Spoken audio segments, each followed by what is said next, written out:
What's going on, everyone? Welcome back to the weekly roundup. This is Carlos from Omni City Comics, and I am joined by Manny from Manny Reads Comics and Nick from Vinyl Casket Comics. So before we start, guys, I just want to give a quick rundown of what our structure is for anybody that new that's joining us.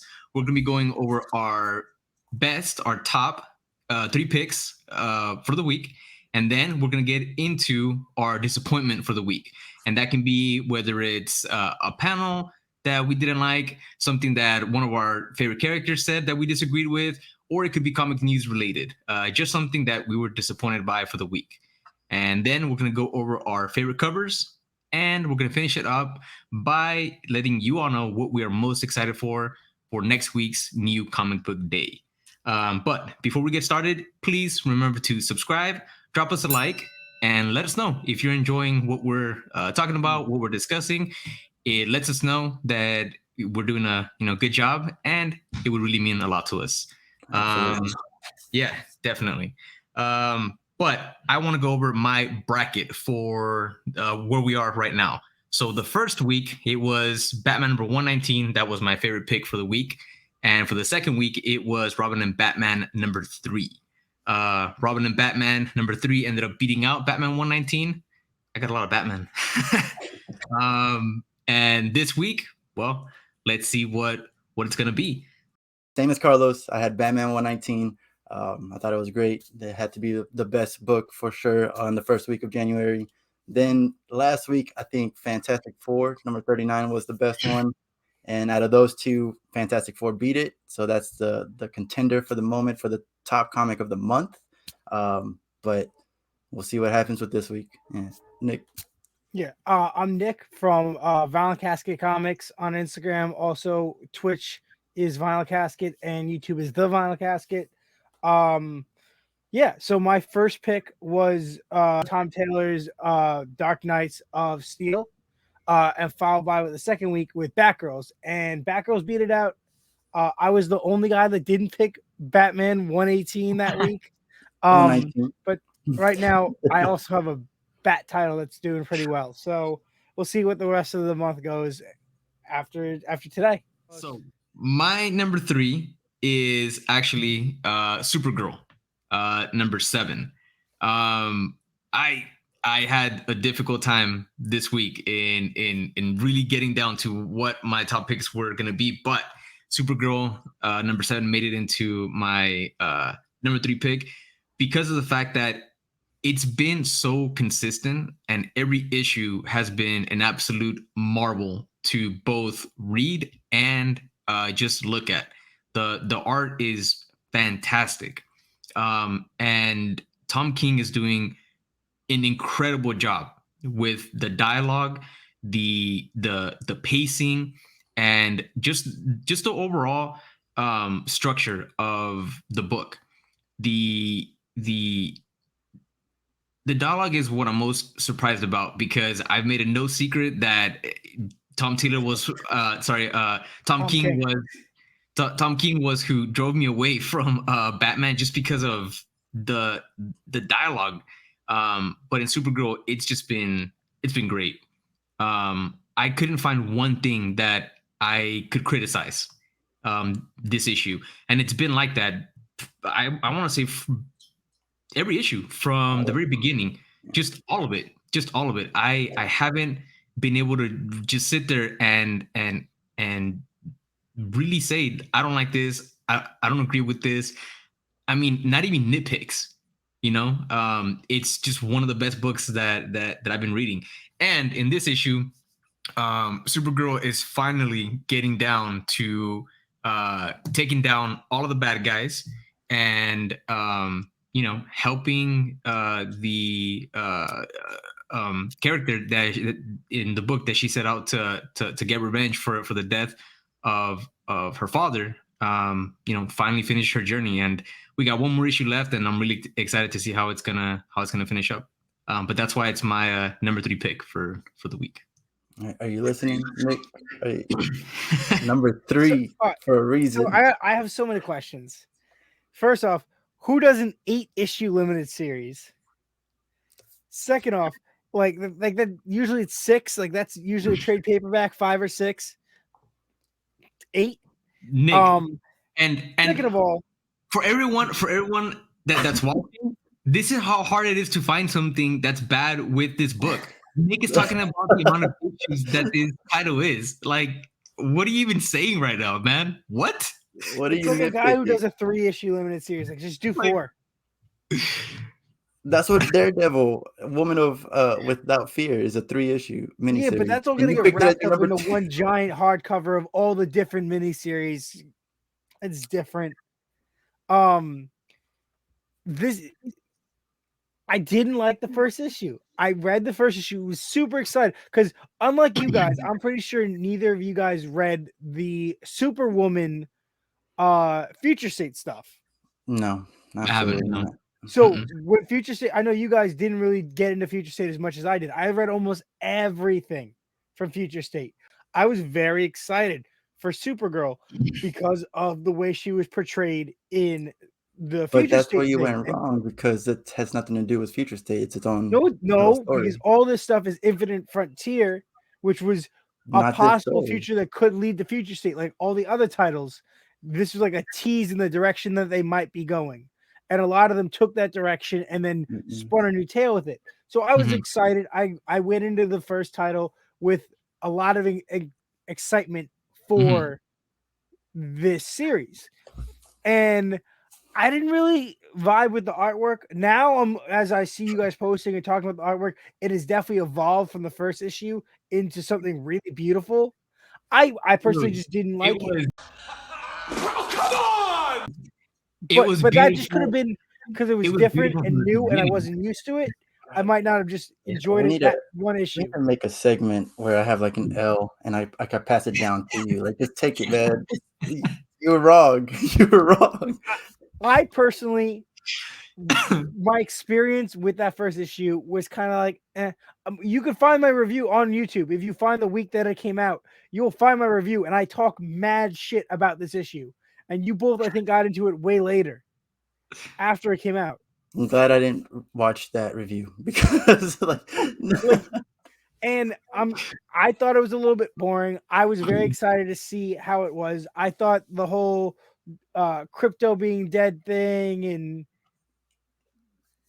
I feel like we're jumping to some conclusions here, man. I know, but like it just didn't. I went into it with way too much excitement.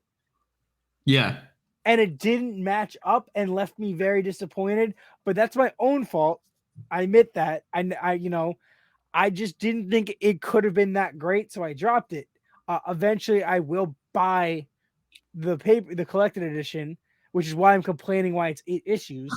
But because it's going to be a stupid price. I feel like Johnny Cash said it best. He sang a song that was like 2 minutes long, and someone was like, "It was only 2 minutes." And it's like, when I feel like my song is sung, that's all I need to do. Tom King felt like he just needed 8 issues. That's all he needed. Yeah, and he looked at his wallet, he looked at my wallet, and said, "Oh, I need more of this." No, it's good, and like, so I think that's a great number 3 pick, and I'm not gonna say too much more about it because maybe it comes back later. I don't know. Who knows? Maybe it comes back later. But for me, my number 3 pick is and this is a surprise for me because I've been reading this book just for fun. It's just like a filler in between. But like from one of my good books to the next ones. But this issue like really kicked it up a notch, turned it around, and this is Robin's issue 3. I thought exactly. Another book I dropped. I can usually see like plot twists coming from a mile away, especially when it comes to like the Bat family. But this I didn't see coming at all. There you go. Like there's a plot twist at the end. I don't want to spoil. The dialogue between Tim versus Damian. So like a quick rundown about what's going on is like all the Robins got together and their first gauntlets, which is like the first night out with Batman, it comes into play. And so for everyone, they all have like these supervillains that they associate that with. But for Damian, his gauntlet was not killing Tim. Tim does something that is shocking. Again, we usually spoil things, and I don't mind spoiling things, but I don't want to spoil this book because it was just so out of nowhere. Go read it. I am one issue behind because my shop had a delay in DC books, and I got all of them except two of them. Robin's was one of them, and Catwoman was the other one. You need to get it because I think the only reason it catapulted all the way up to number 3 out of like my 18 books is because it was so unexpected. Like if I had been expecting that it's good, it might have not made it, but it's so unexpected that I had to put it as a number 3. There was also like a very small scene regarding the Joker and Red Hood.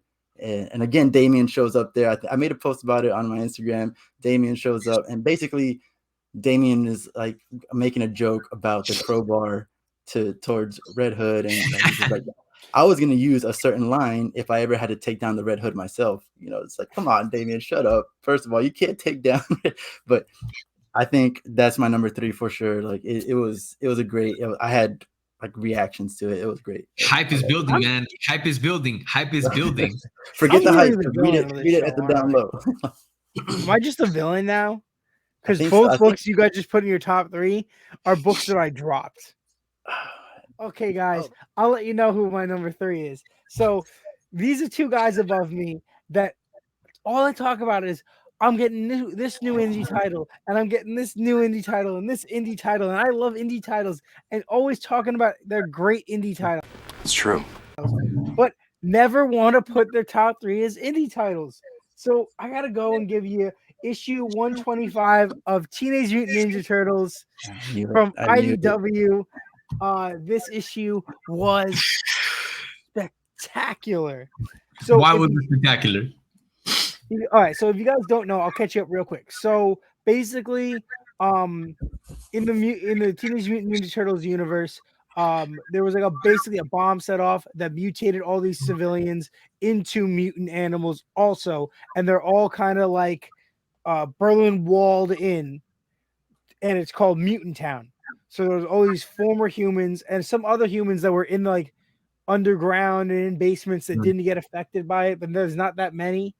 And basically Baxter and all these people are keeping them in there, and there's like a gang that forms called like the Mutanimals, and there's this whole big social structure that's now created, and basically the turtles help, like they build a dojo and they're training these people to take on against the gang, and they basically take over the town, and like Raphael is like the chief of police, and it's very interesting. It reminds me a lot of some of the early 2000 Fox shows. Oh, that's cool, man. Okay. So art style's really good. The characters are really well developed. There's tons of new characters, lots of developments. It's not just the 4 turtles. You have the female turtle. You have all sorts of stuff. There's a lot packed into this. There's a lot of stuff going on, and it's really good. The dialogue, the story, everything. In this issue, we get the punk frogs. So it was just really cool. Giant fight scene. Casey is kicking ass. It was just a lot of fun.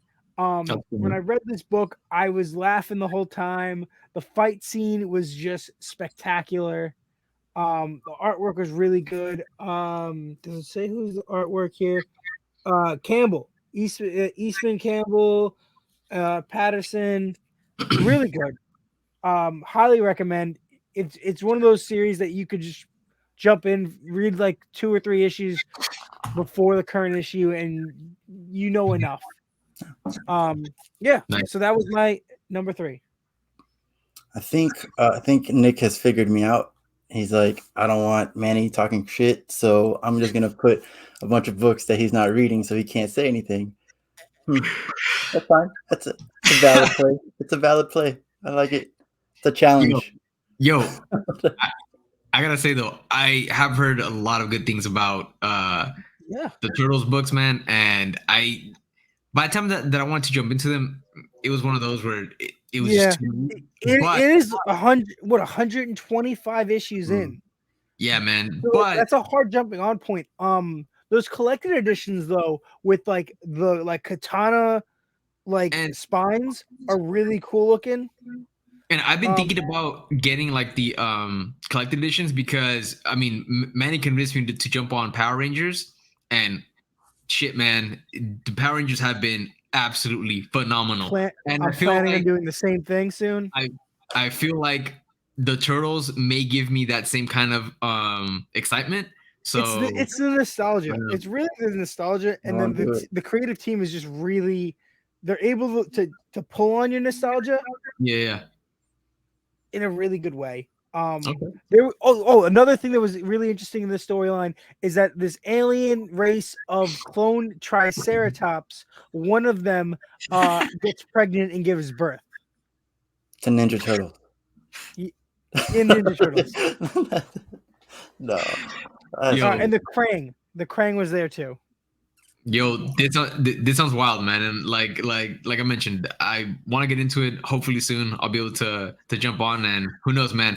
It might have made my number. It might have been my number 3 pick had I read it. It's definitely fun. You would definitely enjoy it just based on your personal taste with indie books. It feels like an indie book while being a major franchise. All right. Okay. Same with Power Rangers. So my number 2 pick, my number 2 pick is Moon Knight, and kind of like with badass, kind of like with Supergirl, man. There's just nothing wrong with the book, but more so than that, it's just it has so much going for it. Somehow Jed MacKay has been able to depict Moon Knight in every single issue as a complete badass. Yeah. And like Manny mentioned, and I feel the same way, without him feeling arrogant, right? Without him feeling like a hothead, without him coming across as someone that's just not likable. In this issue, he is after the Zodiac, a new villain. Well, technically he's a new villain, but it's someone that betrayed him, right? It's someone that he considered an ally, a friend, and he is just taking no prisoners. One of the most badass scenes that I've seen in a while is that in this issue, he goes to the bar with No Name, and that's where all of the villains basically hang out, right? And it's supposed to be their secret hangout spot kind of thing. He just walks in, just without absolutely saying a word, takes a seat, and he tells all of the villains, while they're all pretty much like staring daggers at him, that he's not Spider-Man, and that he's not the Punisher. That Spider-Man and the Punisher represent two extremes of basically good and crazy. And he tells them that he's not either of them. That they should know that he is absolutely unpredictable, and that he doesn't know what he will do to all of them there if he doesn't get what he wants. And what he wants is information on the Zodiac. And in this issue, it's just so much fun seeing him just, beat the shit out of the people that he's trying to get information out of. And just seeing him, be laser focused on bringing justice or vengeance, to the people that have been hurt by the Zodiac, and continuing on his midnight mission. Last issue, his midnight mission base was blown up by the Zodiac, but that's not stopping him. And I love seeing Tigra show up again in this issue. I'm a little heartbroken about one of the revelations that occurred during this issue. I wasn't expecting it, so that was a really nice twist. And I have to give props to the artist that guest stars this issue. Alessandro Capuscio is taking a break, but the art just felt it felt like it still had the same theme that's been going on in the book, and I absolutely loved it. The artist's name this week is, help me out, guys. Federico Sabatini. Federico, there you go, Federico Sabatini. He does an amazing job again of continuing on with the feel of the book, right? So it's not too jarring, because a lot of times when you get an artist that comes in to guest star, it kind of throws off, that I guess synergy that the book has built up between artist and writer. But this issue just doesn't skip a beat. Loved everything about it. This is one of the most consistent and most enjoyable books that I have read in a while. It's one of the just best books that's out, and I think that by the time that McKay is done, this is going to be one of the best Moon Knight runs that has ever been put out. I love this book, man, and that's why I made number 2, and it beat out a lot of other books, because like you, Manny, this week I had like 17 books, man. Yeah, and I can't believe it beat Supergirl, honestly. And I didn't know that it was a different art. Like, that's how good this artist was. Yeah, I had no clue. I didn't realize Until it was you a just different said artist. that. I didn't even realize. different artists. Yeah, and I think we all have a pretty good eye for like the artists that we like for whatever comic. So yeah. that's crazy. Huh. And you know what? One last comment on that. For a while, Supergirl was actually my number 2 pick, and Moon Knight was number 3. Like, believe it or not. But I went back and I actually reread both issues, just because I enjoyed them so much, and I knew that we were going to be talking about it this week. So I had to go back and I had to reread both. I typically wait a while before I go back and reread issues. And the reason why Moon Knight beat out Supergirl is because of, again, how effortlessly it just felt that Moon Knight was just, pursuing justice. And he commanded that respect in that room. Like, he just very calmly. Dude, it was effortless. The way he was written, the way he's been writing him is effortless. Man. He literally makes it feel like that Moon Knight's crazy. Yeah. This man has multiple personalities. Just the dialogue, the way he presents. Like, he's wearing a mask the whole time, but like you get this like this like feeling from the way it's drawn and the way he talks. Exactly. Like, you don't see any drawn facial expressions, and you still get it.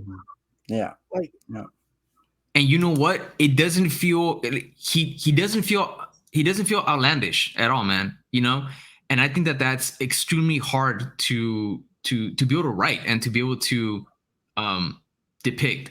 And it's something that I am just absolutely excited for, and something that I'm really impressed by. And I absolutely hate it when people compare Batman to Moon Knight.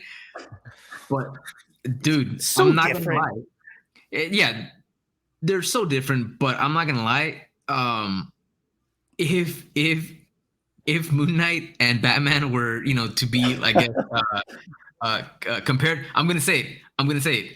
But this characterization, this iteration of Moon Knight is beating out anything that is being put out in a Batman comic, in terms of, again, kind of having the same vibe.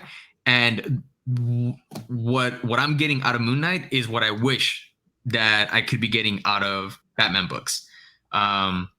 Joshua Williamson's run is still in its early stages. It's one of my favorite books. That could be different. This could change, but yeah, man, that's why Moon Knight beat out Supergirl by just a little bit. I got one thing I want to say about that Moon Knight book, and it's like we're saying how he's being written. There's a border, right? There's a borderline when you write a character that's crazy.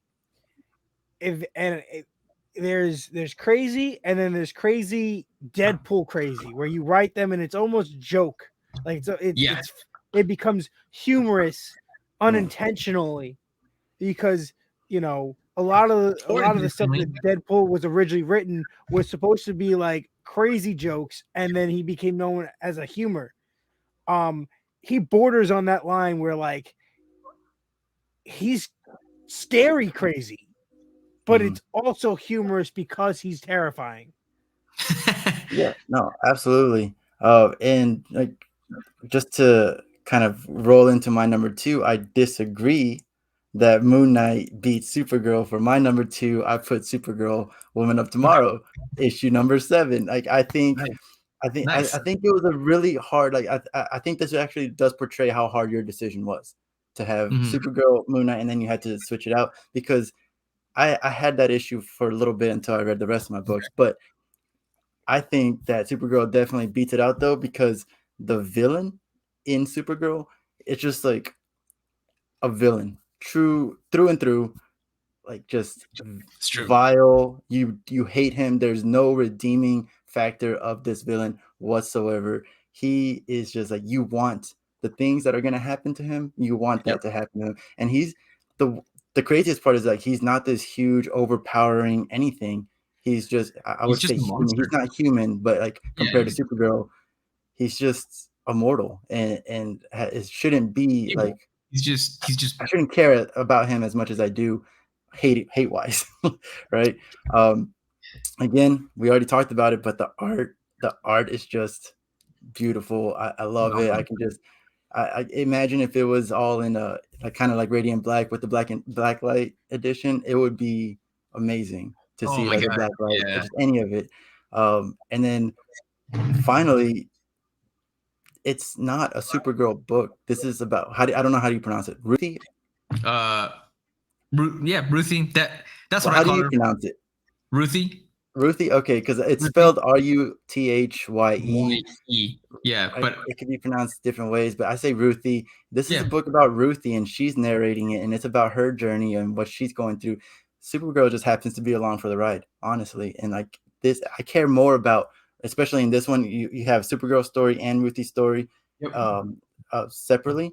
And I kept like every time Supergirl's part came up, I was like, yeah, this is great and all, but let's go back to Ruthie. What's going on with her? What is she gonna do? What is she going through her mind? I care way more about her than I do about Supergirl. You need to reread this book, Nick. It's number 2 eventually. I will get it. I eventually will get into it. I don't want to support Tom King. You have, I honestly, so after reading this, you guys have to admit that this man is a hit or miss. No. Dude, after reading this, the only miss that he's had for me, the only miss, honestly, that he's had has been Batman. That's it. Other than that, oh yeah. What else? And here we go. Tell me, Heroes in Crisis was good. That was Tom Taylor. No, Tom King. That was not Tom King. Yeah, it was. Tom King. I didn't read that, but I don't know, man. I'm just saying. Give us your number 2 pick, man. What is it? All right. Oh no, you know what? It was Tom King. But all right, that's two. But Strange Adventures, I just read that. That was great. I heard great things about Miracle Man. Is it Miracle Man or is it Miracle Man? It's Mr. Miracle. Mr. Miracle. Yeah. Mr. Miracle was fantastic. So Batcat's pretty good. Yes. Yeah. Batcat is not pretty. You know what? That's 3 misses. Damn. You lose. Good day, sir. All right. No. I don't count that because it's Batman. It's his continuation of Batman. Doesn't count. Shouldn't write Batman. All right. My number 2. What's your number 2? Is issue 88 of Nightwing. Very nice. We can finally agree on something. Very nice. This book. Good pick. I'm assuming one of you guys has to have it as your top pick because this book was wonderful. It was in my top 3. It was in my top 3 for a good while, man. It honestly was, and I had to restructure some things, but respect for your pick. So making my list was very hard. I'm reading a lot of different books this week than you guys are, like a lot. Like I've shared some books, but I'm reading. There's a lot of we have an Excel spreadsheet where we keep all our books to see who's read what during the week once we get our books. And there was anything. There's a bunch of books that I don't have on there with them because none of them read it. So like Hulk was on there. This was a contender for a while. This book, dude, Art Redondo is incredible. He's a very underrated artist. The way he draws his backgrounds is meticulous. He makes me care about the background art. Like there's like hidden messages in that shit. I can agree with that. Yep. It's good. Bloodhaven is like interesting.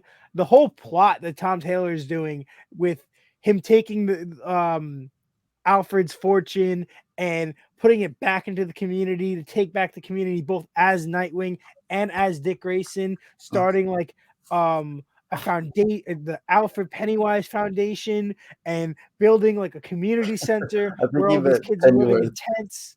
Like it's like everything that like Batman always fucks up. Like he's like, I could do good, and then he gets depressed. Like, but like he's got this solid background. Like I'm loving how like I want them to explain like the all these different characters and where they are like all the time. Because like he's in Gotham, then he's in Bloodhaven, then he's hanging out with the Titans. Like he's running a school, but he's also like, you know, his half sister is mayor of Bloodhaven, and they're trying to save the city together. Like it's just so much. And then like Barbara is there, like in love, and then she's, you know, being with the Batgirls. Like, how is this person in a wheelchair getting back and forth so quickly? Like, wait, in Barbara's defense, though, in Batgirls, she does say that she's gonna go stay with Dick. So, which is good. I also loved at the beginning of Infinite Frontier, he like leaves like Titans. He's like, oh, I gotta go over to Bloodhaven, and Starfire's like, what, to hang out with Barbara. And then like this is just the pinnacle. Like this cover is just the pinnacle. I loved it. I loved everything that happened. I love that he has Barbara as like his person. Like they're a team. They're no sidekicks. There's no partner. They're a team, and that's what this book really is like their relationship and them trying to make a difference without Bruce. And I really enjoyed all the Titans showing up was great. The way they were drawn was great. Cyborg was a little questionable because I made me think, is he drawn like this right now? Weird. Like, I couldn't. He's always different. Like I always just chalk it up to machine. Like they did a weird hybrid of like his classic like appearance with like modern elements. But either way, though, that is my one critique in the art in this book, is that for some reason Cyborg looked weird, man. He was drawn, I don't know, he was drawn not weird. terribly. Like he visually like proportionally and everything looks fine. The costume was fine, but it looked off because I can't remember what his current costume is. I think because it's they change it so often. His metal side. It was too light, I feel like. Whatever. Let's just get rid of him and make Cybeast. Like let's get that going. No. That was the sickest part of Future State. But yeah, man. I like I mentioned, Nightwing was in my top 3 for a good while, man. My favorite part has to be him and Barbara's relationship, man. It's just so much fun seeing him like go out to get bagels and then come through the window, and then Barbara's there waiting for him with Bitewing, and just their whole interaction, man. I knew this was gonna happen. Also, disclaimer, we do have an animal hater in this group. Animal hater, no. And that happens to be Manny. Manny doesn't like 3 dogs animals. and 5 cats. I'm sorry that I hate tripod. I'm sorry. So, bro. Dude, the dog is so great. It's literally just an accessory piece for variant covers and like fun cameos. Exactly. And it's fun. It's just fun. Bitewing is the best. Bitewing doesn't suit up, doesn't help, gets kidnapped, is always just there to mess things up. No, forget Bitewing. Well, guess what? Now this is happening. Excuse me. Excuse me. What are you doing? That's how I roll. Bitewing is awesome. I do like that they include the dog a lot. Like they don't just say, "Hey, I got a dog," and then they just never include the dog anymore. It's awesome, man. And I really like seeing, obviously, the Titans. That was a lot of fun. And seeing the story progress a little bit more in terms of what he wants to do in Bloodhaven. With Bloodhaven. Bloodhaven. And I like the fact that the villains are coming after him, because it's almost like he's more dangerous as a civilian, as Dick Grayson to them, than he is as Nightwing. They're more afraid of him. They're more afraid of him as as a civilian than as a hero. And I think that's a testament to what he is trying to do in Bloodhaven, and the changes that he's bringing and that he could potentially bring. So I really love those plot points. I'm just hoping that in the next couple issues we get the story moving forward a little bit more. So the next couple issues though are gonna be crossovers, which I'm kind of skeptical about, because you have the Superman stuff and you have the Flash stuff coming. I don't think it'll be. I think it'll still deal with his story. Like, it'll be crossovers, but with them coming into it. Exactly. Not their story. But and I hope that scene, the Flash scene, when Flash brings him to Mr. Terrific and he gets the new suit. Piggyback. That was awesome. For me, the best scene on this that I actually was like, oh damn, I need to sit up for this, was Starfire versus Blockbuster. Like they got in his face, and it was just like, do something, do something. Like, and even Beast Boy in the background, just like, do it, please do it. Like that was great. That was my favorite part of that issue for sure. Yeah. All right, Carlos, what's your number one? We're on number one already. We're number one, man. So, a little disclaimer, all right? My number one pick was actually Primordial. That was my number one pick. And it ended up falling to number 4. Just again, after rereading like everything. And what ended up making my number one pick was Animal Castle number 2. For anyone that is not reading, an indie book made it on Carlos's list. How incredible! Look at that, dude. No, and it's for good reason. I'm not reading that series, so for anyone that's not reading Animal Castle, and I think it's actually a lot of people, I think that it's a criminally underrated or overlooked book. So for everyone that's watching, if you haven't read Animal Castle, if you don't know what it's about, just a very quick rundown. It basically has to do with a bunch of animals that live in this huge castle, right? And this castle has been abandoned by humans for many years, and none of the animals know what ended up happening to the humans. So they end up creating a society within this castle, and the ruler, the king, is a tyrant, a bull by the name of Silvio, and he rules with like an iron fist, and all of the animals basically have to work pretty much as slaves to produce food, to produce structures, to produce shelter, resources, all of these things, to supposedly protect their castle and to be able to have food to eat. But all of that is taken by the king, the bull, and his guard, soldiers of dogs. And all of the animals within this castle work to get buttons that they're able to exchange for rations. And it's a very grueling life. And our main character is Miss B. She's a cat that has 2 children, and she lost her husband. So now she has to work to be able to provide for her 2 kittens and just be able to get through everyday life. So that's a quick rundown of what the story is about. But what makes it my number one pick is that it's the kind of story that has art and dialogue that you get absolutely transported into what's happening. it's almost like watching a Disney movie when you're a little kid that you just lose yourself, right? But this is not a children's story, nor is this not a children's book. Can There I just are ask who's putting this out? What publisher? Ablaze. Ablaze, so it's Okay. very, very, very Very small, indie. very indie.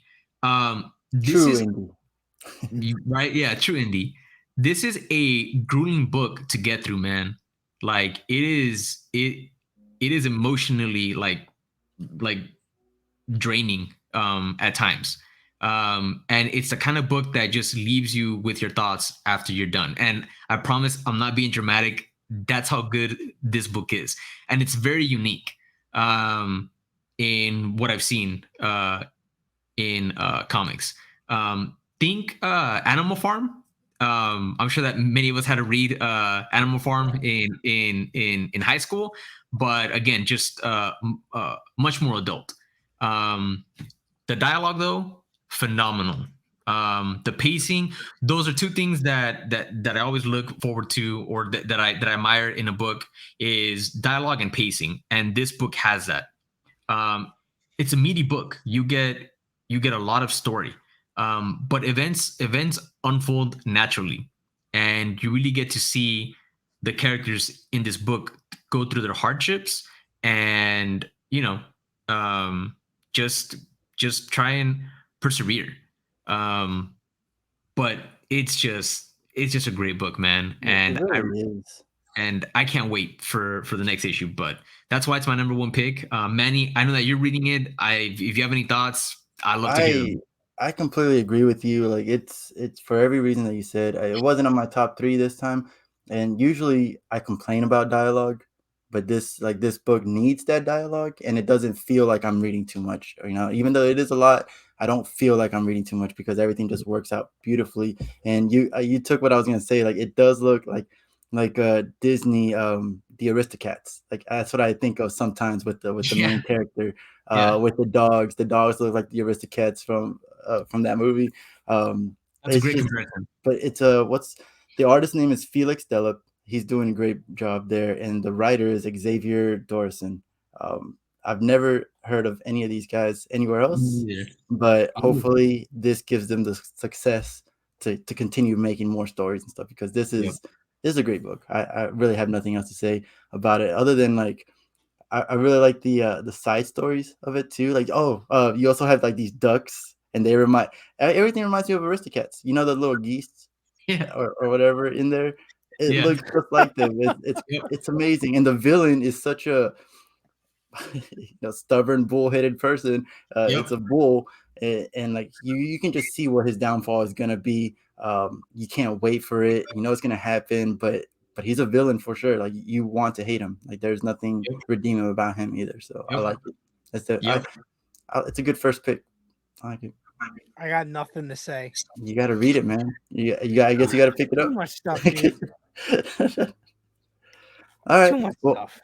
I'll move it to mine. Another indie, and I'll go ahead and add the counter here. Tom Taylor has made it to our top 3 again. Oh, what? Seven Secrets. Seven Secrets is back.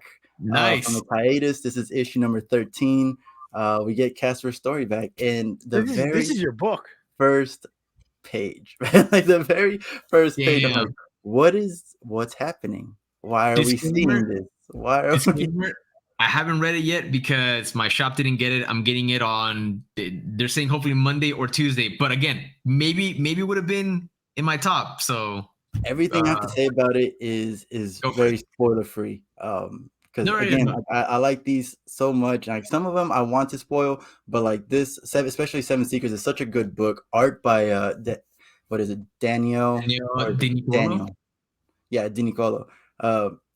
It continues to be amazing. It continues to be anime-like, very action. Like you're moving with the picture. Every page turn, it feels like you're watching a show. So it's really good. Amon is still, I think, the best villain, because the last couple of villains I've been talking about have just been like beyond redemption. You hate them, you don't like them. Amon has a point. Amon, I kind of stand behind him. Yeah, Amon is right. Amon is right. He wants to save the world, but he's just going about it in a different way, man. What's the problem? We're in the same team, but I'm just gonna go this way. You're gonna go this way. No, see, everything he does is for the same reason that the other group is, and they highlight that in this issue. Like Okay. in the last issue, issue number 12, they blew up the headquarters, and in this issue, the evil headquarters, and in this issue, Casper has a problem with that. He's like, why? Like, just because they disagreed with us, is it okay? They had families. Everyone that just died in that building had families, and so he's having some kind of like internal struggle there, which I think is great. Like, it's not just good versus bad. That's it. There is a lot of emotions in this, and at one point, Casper kind of loses it, and I love the fact that they put him through the whole spectrum of he's pissed, and then he just, I'm gonna go cool off, and while he's cooling off, he kind of he puts everything into perspective, and he comes back and he apologizes, because he did just blow up, so he's just like, hey, I'm sorry for the way I acted, let's go do this. So, and I appreciate that. I like seeing that. I like seeing that whole process. Seven Secrets, I think, will be in my top 3 every time it comes out. So just be ready for that. Yeah. That's number 1. Always going to be there. So I'm very excited because of these guys. Boom was not even on my spectrum when I got back into comics. Boom wasn't even a thing. They have a exclamation point and everything, man. Come on. It wasn't even a thing. But now these series that they're talking about, I have not fully gotten into Seven Secrets. I tried, and at the time of me getting into it, or like issue 3 or something, my shop wasn't having enough people order it that they were able to get it regularly. They had to go through a process of trying like to request it, and where they were having a hard time getting issues. So then I just dropped it. It was too much of a hassle to try to get it every time, and then being behind. But now that they're releasing trade paperbacks, and the quality that Boom puts out is just amazing. Like, this feels so good. You guys wait. February, there's gonna be a lot of Boom paperbacks that this boy's gonna be waving around. I'm excited for you to read it, and I can't wait for Carlos until you get it, because man. Hopefully Tuesday. The only thing that I have to say is that I respect it. I'm not surprised at all that it's your number 1 pick. Again, had I read it this week, I was really putting money on Strange Academy. Strange Academy was kind of at the bottom. It was 5th from the bottom. It was good. Don't get me wrong. Like, I was telling Carlos earlier, like, my lowest pick was Silk. But that doesn't mean it was bad. That doesn't mean it was bad. It was just like everything else was just so good. So if anyone doesn't know from following Manny's channels in the past, Silk is one of his favorite characters. Yeah, that's true. She's up there. Miles Morales, Silk, like those characters are in his top 10 of like characters that when they get like a solo series or a spinoff, he's always grabbing it. Yeah, but this last Silk volume was really crap, so like I wasn't too excited about this Silk. This one's already a little bit better, but and it was good. Again, there was nothing wrong with this issue. It's just everything else was better. So. Only reason I've ever bought a Silk issue is because of Scotty Young cover, and that leads really good into my top 1, which is top pick of the week is Strange Academy. She-Hulk. Ben Riley. Ben Riley Spider-Man. Okay. Holy crap. So you guys should have expected. So before we started this episode, I asked Manny, because he keeps notes on us, to predict what my top 10 and my top 3 was going to be. And he named a bunch of things, a lot of things that were really close, really accurate. Like, I was wrong. No, you said all 3 books, though. You didn't say them in the right orders, and you didn't even put them in my top 3, but you mentioned all 3 books. Yeah.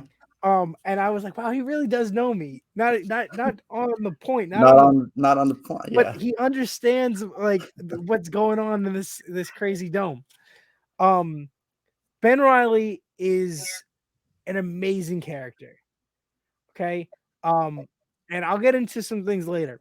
But one of my fan favorites, I personally love the Clone Saga. It is a story. Man.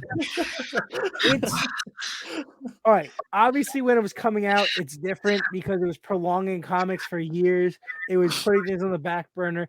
I understand the turmoil that it caused and the drag that it created. But if you go back and you read it now, it's epic. I'll take your word for It's it. different. It's the emotional trauma that these three characters have, right, is so overwhelming.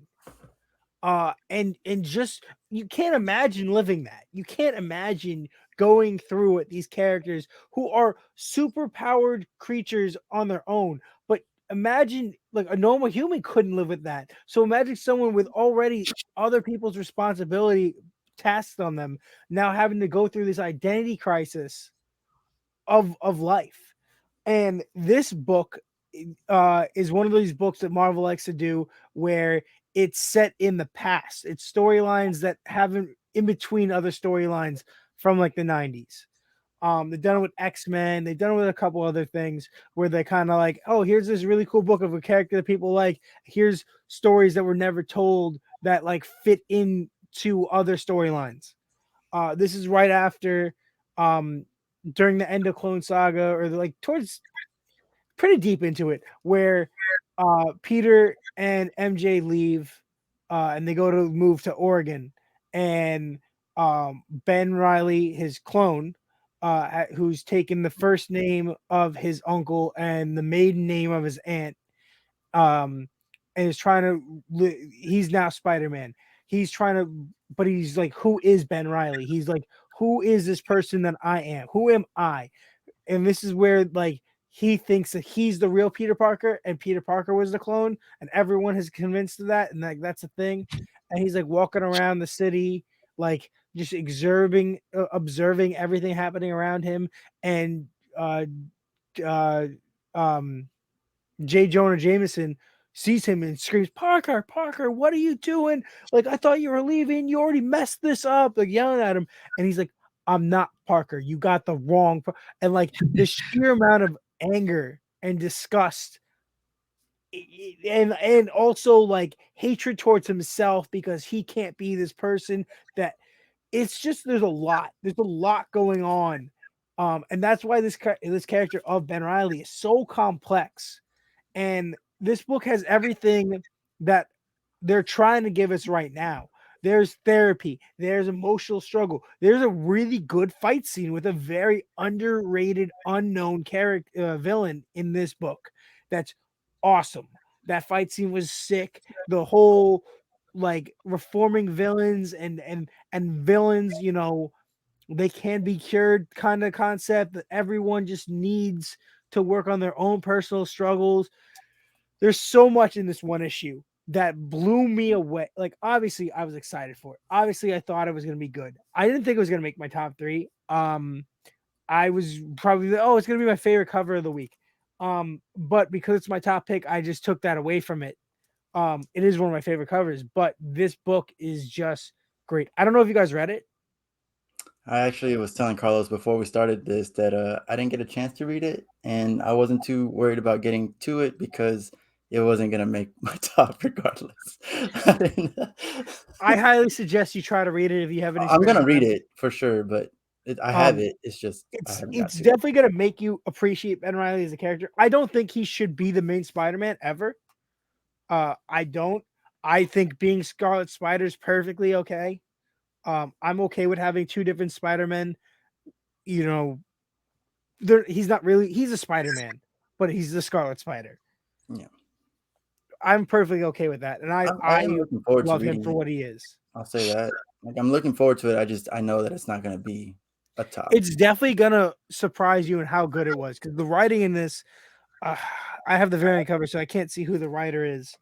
But dude, what? So I read it and I enjoyed it much more than what I thought that I was gonna enjoy it. Just because I'm always a little hesitant about these kinds of books that Marvel puts out that take place, you know, in the past, and I don't know. I'm just always hesitant about these books that take place in the past, and they're minis, and you know, what else really is there to, tell Yeah. during that time period?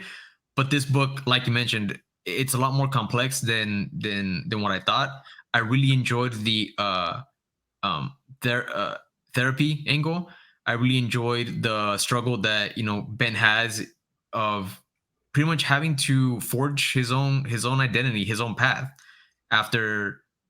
I mean, pretty much having all of Peter's memories, right? I mean, that's something Yeah. that's it's complex, man. It's pretty heavy, and it was really good exploration of where his mindset is at and how he's coping, and it flowed really well. That plus the art was good. I enjoyed the art. Oh my god, the art was really The art- good. Really? Like The art was good, and what I loved about it specifically was that it gave me a 90s comic feel, but modern. So you got the a good amount of both worlds. It's a good book, man. I enjoyed it, and I'm gonna collect all 3 issues because I want to finish it out. Wow, look So at that. It's 3 issues. Wow. Wow. Why can't you just do 5 like somebody else? Is it Man? three? Come I on, thought man. it, I thought it was So 5. lazy. it's three. Yeah. Three. What was that, Nick? But yeah, those are our top picks for the week. Good I think stuff. those were pretty good books. Those were Yeah. pretty good. Good books. Finally, DC didn't win for me. Yeah, you know Um, what? DC didn't even. You Did it guys make- both did indie. Oh yeah, we did DC. Yeah. Supergirl. You guys both did indie, and I did Marvel for the top pick Yeah. this week. Yeah. Change up. All right, so Carlos, what is your disappointment of the week? I gotta say, man, my disappointment is again having to do with Spider-Man. Ah, and it has, I don't know. Oh yeah, I know what you're talking about. I completely And- forgot. And it has to do with the relaunch that was my disappointment of last week. Yeah. And I may be jumping the gun here, but I posted on Instagram if anyone wants to, go and read it. The cover and the solicitation for Amazing Spider-Man number 2 coming out in April has Peter and MJ pretty much like walking away from each other. And the connotation is that they're breaking up. And the very first sentence of the solicitation is something along the lines of the best couple in comics is done ? Right? And honestly, man, they may not break up. It may lead to something else. But the fact that they're it's just bait. The fate. It's a cash grab. It's dog shit. The fact that they're even hinting at it, it's just tiring, man. It's been so many years that they played the whole, will they, won't they? It's like just let them get married already, man. They should have gotten married like 50 issues ago. We had literally what, like almost 100 issues with tie-ins and one shots during Nick Spencer's run, and he opened that volume with basically the possibility or the possibility or the idea that Peter was going to propose, right? So if we get this whole dragged out storyline about them breaking up and then for whatever reason, man, it's just tiring. It's just lazy, and I hate to criticize writers, because who am I to decide what stories get told, right? But it's just one of those, man, that it's eye rolling, right? It's eye rolling. Move on. I personally think that what would be bold, what would be actually new, is to have them in a functional and into a functional and loving relationship. Let them get married, let them move on, and be able to tell stories with them being in a relationship. I think that would be innovative. Instead of more superheroes breaking up for for reasons, and they're always the same reasons. So I could honestly go on about how upset I am about this, but who knows? Maybe I'm jumping the gun. But at first impressions, this is why it's my disappointment for the week. So that's I'm what I going to got. agree with you on this and just say it's so evident that the fans want them together that their own creators that are doing like Elseworld titles are putting them together. Yeah. Tom Taylor and Dark Ages are literally they're married and have a kid. Like we want that. We want that Mayday stuff. We want that renew your vows stuff. We want them to have a kid. The creators are saying it, the fans are saying it, but for some reason they just keep following this narrative of stupidity. Yeah. I have stuff to say in a little bit. So Manny, do your thing. Within that vine, I would say like if they do break up, I want them to be broken up for at least 30 years or something, because I don't want to see that possibility come up again, like with anytime soon. Like just let it go.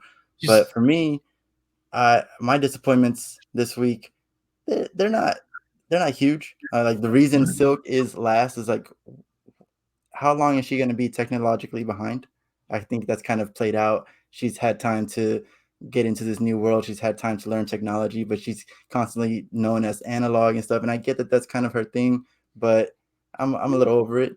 But my main disappointment this week was in Nightwing 88, where Nightwing learns that he doesn't have to do everything alone. Again.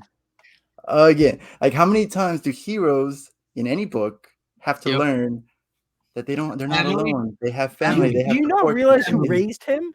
Yeah. Do you not realize the complex and psychopath? In Robin and Batman, he realizes that he's not alone at the very end of the Robin and Batman. Is that not true? Is that not what happens at the end of Robin and Batman? All right. So imagine if Moon Knight raised a child and how messed up they would be. But that's Nightwing not the point. is just above them with normalcy. My point is not Nightwing in general. My point is heroes. This is a lesson that we continuously learn. And after kind of talking about it in my head for a little bit, I realized, you know what? There's always new readers, new people coming into comics, new generation coming into comics. So this lesson has to be put every 15 issues or so, I guess. I don't know. So I see that, but me being a longtime collector and all that, now I'm just like, I get it. You're not alone. I get it. So I'm already disputing my own disappointment, but it's still a disappointment. Yeah, no, I agree. And what I want to say about that is that it actually kind of ties into why I'm disappointed with the whole like Peter and MJ thing. It's like, we get it.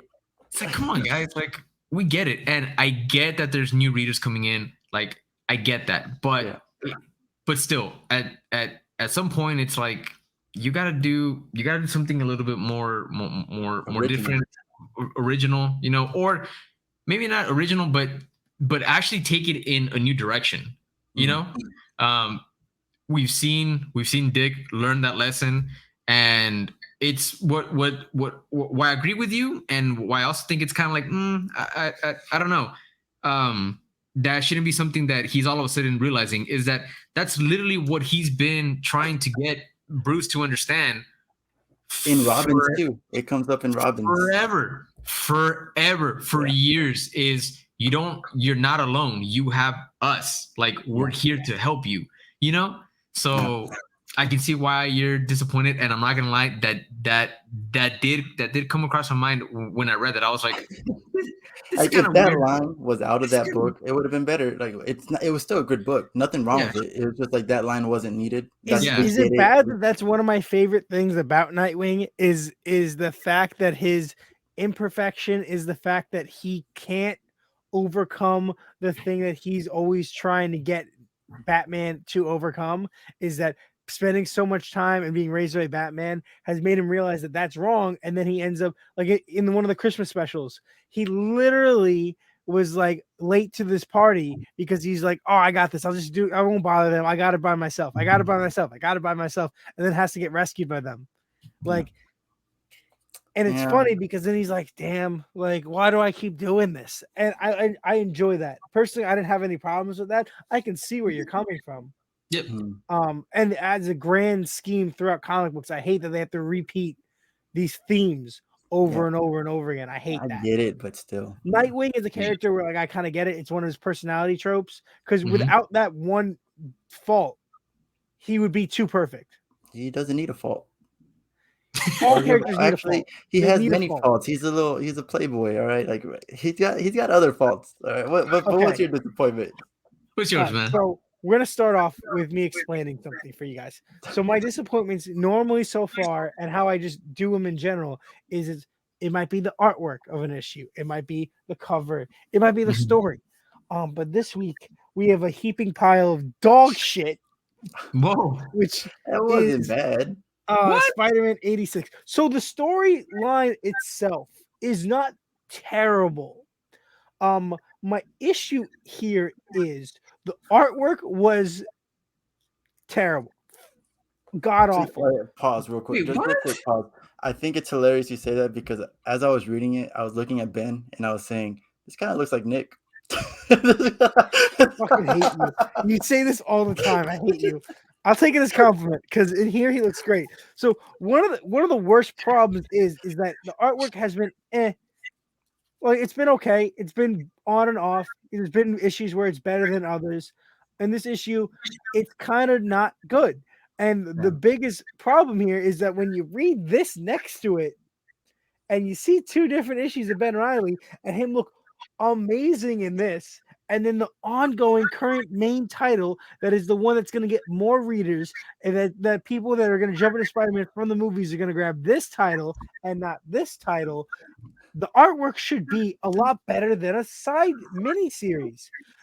This should be the primary focus of Marvel. This should be their top book. They should have their best artists, their best writers, and everything in this book. This should be the top of the game. The way all those Bat books from DC are at the top. They have great writers and great, well, theoretically, Calm it down. their artwork, a miniseries from DC isn't going to have better art than a top tier title. Like Supergirl is a top tier title for them because it has the fan base from the show technically.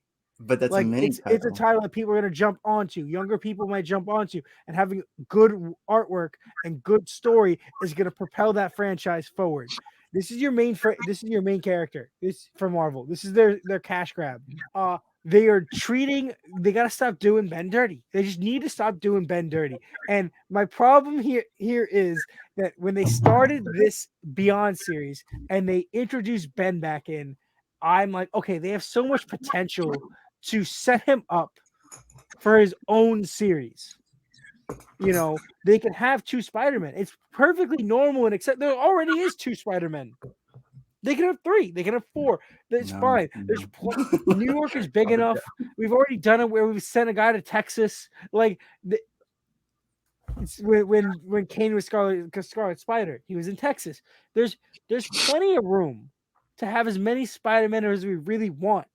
Like, and they all have their own storylines, their own struggles, and their own villains. It's fine. This was setting it up. We could have had a spectacular series, a sensational series, a friendly neighborhood series, whatever. We don't need 4 issues of Amazing Spider-Man a month.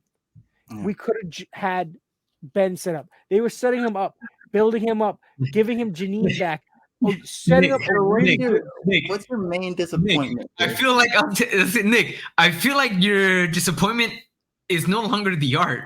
I feel like that's why I said it's usually the art, the cover, the story. It's everything. The whole. It's everything. It was the artwork. Right. It was the story of them doing Ben dirty. Like this issue, they really just screw him over.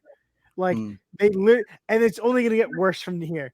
They have taken the hinges off. Like they're rolling downhill. Alluded to like what happened in this issue wasn't a surprise at all. Like it's gonna happen. But you know what? I didn't want to believe how they were going to do it. I hate Beyond Corporation. I hate Maxine Danger. I hate these characters. This cover isn't good. Like, speaking of cover, let's look at actual good covers then. We want to go over our favorite covers for the week, and my favorite cover for the week is Silk. number one, the 1 in 25 variant by Rico. So that's my favorite cover for the week. It's just a perfect cover, man. I love everything about it. The action pose, the way she's drawn, the background, the colors, the slight anime style to it, everything. It's just a beautiful cover. But I'm gonna have to also say that there's a second favorite top cover. They're tied. I had to. I had to. And that's gonna be Catwoman number 39, the 1 in 25 variant by, I hope I'm pronouncing this right, Soso Micah. It's beautiful cover. Man. Beautiful Like that cover. there, I cannot agree. I can agree with Silk. It's great. It's very Dude, beautiful cover, man. Like the Michelle Pfeiffer vibes that I get off of this cover, the way that she's like, reaching for that one ruby you're gem, breaking my heart. even though she's like surrounded by a pile of just diamonds. It's her reaching for that one thing that she wants, and she's gonna get it, man, because she's Catwoman. Catwoman is hold on. The color work doesn't matter. We have to say many. Just everything about it. And there's gonna be a few other covers that she's gonna be doing, and I plan on hopefully being able to collect them all. But those are my two top favorite covers for the week. I would agree with you with Catwoman if she was reaching for like a cat shaped diamond. I don't know, something that was a cat, because that's what she always does. That's her trope. That's her thing. She always steals things that are cat related. But this is just Not a always. diamond. Come Not on, always. get out of here with this. I know, but 99% of the time. Not even. All right, Manny, what's yours? What's yours, man? All right. So for me, one thing that you will learn real quick with me is a white background automatically is my favorite is my favorite cover. And this week I had Nightwing, I had Robins, I had She-Hulk, I had Animal Castle, Moon Knight, yeah. and Moon Knight is the one that wins. Out of those 5, Nice. Moon Knight had to be my top cover because and I don't really like the style of the art, because I saw another variant of Raza and like it's just too like CGI. Reminds me of, I think we talked about this in the last weekly roundup, but Reboot, the show, that style reminds me of Reboot. So I'm like, I think I brought that up for something. yeah, you brought it up for something completely different, but we talked about it last week. And, Hellcop. yeah, there we go. Oh, yeah. Yeah, Nightwing has his, I'm showing off the gloves, like nobody cares about the gloves. And She-Hulk was up there for a bit, but Moon Knight definitely took it. And again, Animal Castle had the whole Disney animals, but Moon Knight in the end, after reading Moon Knight, that's when I was like, nope, that's my favorite cover is Moon Knight. So yep. So beautiful cover. Great week. It was a great week for covers. And like I've said, my shop has been having a hard time getting Marvel variants, so that's kind of upsetting me. They always got my Scotty Young. So you guys will know real quick, I'm a sucker for a Scotty Young cover. And for a while, this was up there. This was number 1. And this was an amazing cover by DC. Incredible. But my favorite cover of the week, it took a while. It took reading the book to really make me like, wow, this is my favorite cover of the week. Because I bought the book specifically for the cover, read the book, loved the book, and now I'm telling you, this is one of my favorite covers. Might be favorite cover of the year. Need a frame already? No. Need a frame. That's bold, man. That's bold. Boom. She-Hulk. Dude, this is... It's because all right, so he does stuff with just a plain background, and then sometimes he does cool things like with the webbing here. But this is intricate. And the story just makes, and it was a fun book with a fun cover. I like the logo. I like how the logo, like the title colors, blend into the back of them. So like it's really you can never go wrong with Scotty Young. Yeah. He's an amazing writer. He's an amazing artist. His covers are great. I really think that Marvel should fire all these really shitty artists they have ruining their books, and give more money to Scotty Young. And I'm glad that you brought up Nightwing because that was, like you said, that was a great B variant. It's But a great cover. but the reason it didn't really stand out was because of those eyes, man. If you really look at the cover right there, they look like demons. You know what, man? They don't You, have you know what? eyes. You made that comment in our chat, and when I went to go pick up the cover, I was like, man, he's gonna fuck up this cover for me. He's gonna mess up this cover. He's just gonna ruin it for me, and I probably wouldn't have noticed it had he not like opened his mouth. I'm so sorry. And no, it's fine because thankfully I got to the shop, I looked at the cover, and I was like, man, he's wrong. That's So because you're not looking at the eyes. no, No, I we did know look at what the you're eyes. looking at. We know what you're I'm looking at. looking at it right now, right? Nah, I'm I looking don't at see like, it. you notice that. I don't see it in Barbara. I see it in Dick. I see it But I more in don't think he Barbara looks than like I a do in demon as much as I think he looks like a cat. See? Yo, The I faces. look, man. If anything, he's probably just like got that fierce look because, bro, he's got his girl, man. I just think he's so happy that his eyes No, are rolling to the back. You're of not his looking head. at the eyes. I don't know, man. No, But with I that being still think said- everything else about that cover is beautiful, but those eyes, Yeah. killed But the no, this made it. Cool. And you're probably gonna see a lot more Scotty Young covers because I get almost all of them. Nice. Yeah, this And then- is a good one. He Good sometimes throws curveballs, like the use of the white background with the shadowed stuff really adds to the character. I liked it. There you go. Good covers.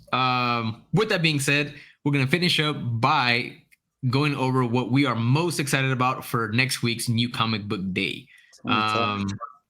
Huh? It's gonna be tough to pick one thing for next week. And Yeah. I'm very glad you said that because I hate listing stuff. You know that. I like to like narrow it down, but it's absolutely impossible for me to pick like what my most excited for book. So I don't care. I'm gonna list 4 of them because I promise you I am equally excited for all of them. And for me, it's gonna be Saga because it's back. Like Jesus Christ, Chicken Devil, Human Target, and Good Boy. You did so good starting off with Saga, and then Good Boy ended well, I guess. Yeah, you're good. 100%. That is what I'm glad you listed because I also have a list. But you put, Saga was in the front as well. But this next one it's a #1 issue. Hasn't come out. It's an indie. I'm just excited because of the concept of it. But it's called End After End. So I'm excited to read it. It's not necessarily like it's going to be my best book next week, but I'm excited to read it. And then Power Rangers Universe comes out, and that's like a story that's slowly building. So I'm excited. Is to that read the it. first one or the second one? It's the second one, The but Blue Ranger one, right? I am excited Saga the most. But yeah, the Blue Ranger one, and it looks like they're gonna do all of them, all the Ranger colors, because there's 6 books in that series. All right, so nice. mine's a little hard. There's a couple books you guys are probably looking at this. It might be different than what I'm looking at right now because there's a couple books that I'm like hesitant if I'm getting or not. What I Then think they're not the ones you're most looking forward to, man. You Yeah. can't. No, No, but You I'm just did it. budgeting. I'm budgeting. So there's a lot of things that I want that I What are you excited about? What are you what I'm like? excited about, what I Make think is gonna it. make that top 3 is we got Devil's Reign issue 3. Really, really enjoying this event. Yep. Good Boy is on my list. That book is 100%. just incredible. Love And then cover wise, Teen Titans looks like it's gonna be like my favorite cover. It looks great. I can't wait until I see it in person. And then House of Slaughter and Deathstroke Inc. are gonna round that out because those are 2 really interesting titles, and I'm very excited to get, and I can't wait to read. I'm very disappointed that nobody said Batman Catwoman special. I'm not getting it. No one's looking forward to that. Damn.